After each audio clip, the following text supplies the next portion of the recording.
Olá pessoal, no nosso vídeo de hoje, Releituras, a gente vai falar sobre o sentido da vida dentro da visão do budismo, tá bom?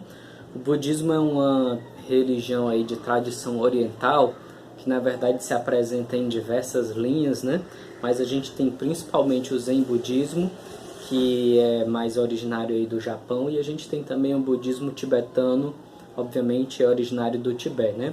Os budistas tibetanos, eles usam uma roupa mais alaranjada, e os zen budistas, eles usam uma roupa mais escura, mais aí puxado realmente pro marrom escuro ou pro negro, né?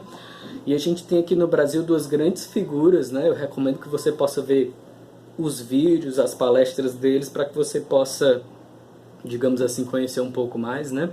Mas dentro do zen budismo a gente tem a monja Koen, que é uma figura fantástica, e também tem a figura aí no budismo tibetano, que é o Lama Padme Santen, né? Então você pode pesquisar aí alguma palestra, algum vídeo deles, para você ir se aprofundando mais nas ideias no budismo. Mas qual seria aí, digamos assim, o fundamental para a gente entender aqui, né, sobre essa questão do sentido da vida? É que no budismo eles dizem que o objetivo da nossa vida é a gente procurar a iluminação, né? A iluminação seria a transcendência de todas as ilusões que são criadas pela nossa mente. O budismo ele se concentra obviamente na figura do Buda, que foi uma figura histórica que viveu aí na região da Índia, né, do Nepal, do Sri Lanka, por ali, Extremo Oriente, e ele procurou o caminho da iluminação, o caminho da transcendência, porque quando ele era muito jovem, ele era um príncipe, ele era muito rico, ele vivia num palácio com todas as mordomias, e ele, digamos assim, o pai dele fazia de tudo para que ele fosse afastado do sofrimento do mundo, das formas de sofrimento que existiam no mundo, né? Então se afastavam deles pessoas velhas, pessoas doentes, né? E procurava-se também fazer com que ele não conhecesse a morte. Mas até que um dia ele teve o desejo, né, como jovem que era, o desejo de conhecer o que existia além das fronteiras do seu castelo. Ele se fantasiou como se ele fosse um trabalhador aí dos seus estábulos, e ele pegou um cavalo e saiu, digamos assim, do reino do seu pai. E a primeira coisa que ele conheceu, dizem que ele viu exatamente aí a figura de um animal morto, né, num primeiro momento. Ele perguntou para as pessoas o que é isso, ele não sabia o que era, e alguém, né, explicou para ele: você não sabe, isso daqui seria a morte, né, um animal morto. E ele perguntou: e todos os seres morrem? A pessoa foi explicando para ele que sim, né?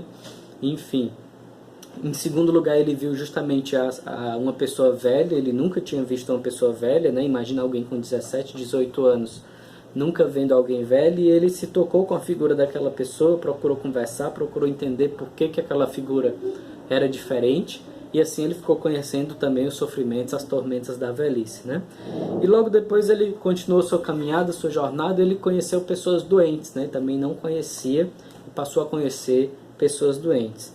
E diante disso, diante desse sofrimento, né, que é representado na história pela velhice, pela doença e pela morte, o Buda ele começou a se questionar sobre qual, na verdade seu nome era Siddhartha, ele começou a se questionar sobre qual era o sentido da vida, né? Então ele decidiu buscar uma jornada a partir dali espiritual, né? Decidiu desistir de ser rei, né? No caso ele era o príncipe do seu reino. Ele desistiu de ser rei, desistiu da família que ele tinha e partiu numa jornada por uma busca espiritual, onde num primeiro momento ele se juntou a grupos religiosos. Não me lembro o nome agora, mas eram grupos que procuravam práticas extremas, né? De jejum extremo, de práticas religiosas e meditativas extremas, e até que chegou num ponto em que ele estava muito fraco e ele quase morre devido a um acidente que ele teve quando ele estava muito fraco, né? Ele caiu num rio e não conseguia se levantar porque estava muito fragilizado. E nesse rio ele viu uma pessoa num barco tocando um violão. Quando essa pessoa estava afinando esse instrumento, que na verdade era uma cítara, né, um tipo de violão que existe lá na Índia. Então quando essa pessoa estava afinando a cítara, ela forçou demais e aquela corda daquele instrumento estourou. Nessa hora ele teve um insight, onde ele percebeu que os extremos, né, tanto apertar demais quanto soltar demais, os extremos eles na verdade não fazem com que o instrumento ele tenha uma música. E daí surge uma das principais doutrinas do budismo, que é a ideia do caminho do meio, caminho do equilíbrio. Nem demais, nem força demais, nem fraqueza demais, né? Nem jejum demais, nem comida demais, nem sono demais, nem também ficar acordado o tempo todo, nem praticar demais a meditação, nem também nunca praticar, né? Então ele usa o caminho do meio, o caminho do equilíbrio como uma das principais doutrinas, né? E quando o Buda atingiu aquilo que se chama de despertar ou de iluminação, ele trouxe, né, num primeiro momento, as quatro nobres verdades, que são o quê? A primeira nobre verdade é que o sofrimento existe, ele faz parte da nossa experiência, né? A palavra que é utilizada para a gente falar aí como sofrimento seria uma palavra do sânscrito, né, do indiano antigo, que seria o dukkha, que na verdade pode ser traduzido como sofrimento, como insatisfação, como infelicidade, né? Então essa sensação de que o mundo em si, ou a vida em si, ela é insuficiente, ela é insatisfatória. Por mais que a gente procure, a gente está sempre insatisfeito, né? E o Buda, ele dizia que essa era a primeira nobre verdade, né? O sofrimento existe. E a segunda nobre verdade é exatamente que a causa do sofrimento seria o nosso apego. Ou seja, o apego, ele seria uma característica da nossa mente, onde a gente, através da nossa mente, a gente cria expectativas de como a vida deve ser, de como as coisas deveriam ser. Então, quando a gente tem uma coisa ruim, a gente procura fugir daquela coisa ruim. Quando a gente tem uma coisa boa, a gente procura segurar aquela coisa boa ao máximo. E tanto uma quanto a outra são formas diferentes aí de apego, de prisão mental, né? E todas as duas seriam formas de causar, portanto, o sofrimento, né?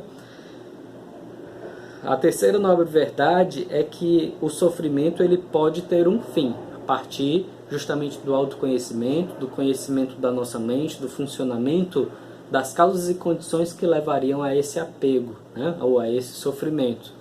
E aí vem a quarta nobre verdade, que o sofrimento, ele pode ter um fim exatamente pelo caminho óptuplo, que é o que o Buda vai falar, e eu não vou aprofundar aqui, né?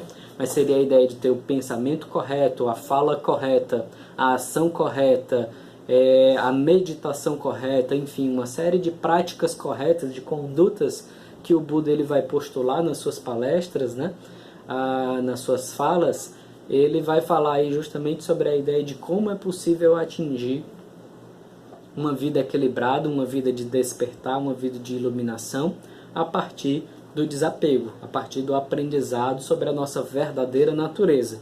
E uma questão aí diferente, né, diferenciando um pouquinho o budismo do espiritismo ou do cristianismo, é justamente a ideia, né, enquanto que nas religiões de tradição cristã elas focam que o Cristo, ele seria o único ser iluminado, a única encarnação de Deus. No budismo, né, que é de uma tradição oriental, as tradições orientais, ela tem essa ideia de que os seres de luz são muitos, né? Então o Buda, ele diz que ele nem foi o primeiro e nem será o último. Existiram milhares de Budas antes dele e muitos milhares existirão depois, né? Então, na verdade, Buda seria uma dimensão que está presente em todos nós, né? Que aquela figura histórica, o Siddhartha, ele chegou, né? Digamos assim, ele chegou a ter consciência plena dessa natureza búdica, né? Mas ele diz que essa dimensão, ela existe em todos nós. Então o sentido da vida, o objetivo da vida, seria nós despertarmos essa nossa natureza Buda, encontrarmos a nossa verdadeira natureza e assim nos livrarmos de todo o sofrimento, que todo sofrimento na verdade é criado pela nossa mente. São ideias muito interessantes, né? São ideias que psicologicamente têm uma grande riqueza, né? Normalmente o Oriente, ele é mais introvertido, ele tem mais riqueza psicológica do que o Ocidente e as filosofias ocidentais aí no geral, né? São ideias que eu deixo aí para que você possa refletir sobre essa questão, sobre essa temática do sentido da vida, e que você possa, se tiver interesse, conhecer um pouco mais, estudar um pouco mais, assistir outras palestras que falem aí, né? Especialistas que falam sobre budismo, tá bom? Então, por hoje a gente vai ficando por aqui. Grande abraço a todos e todas. Continue acompanhando os próximos vídeos.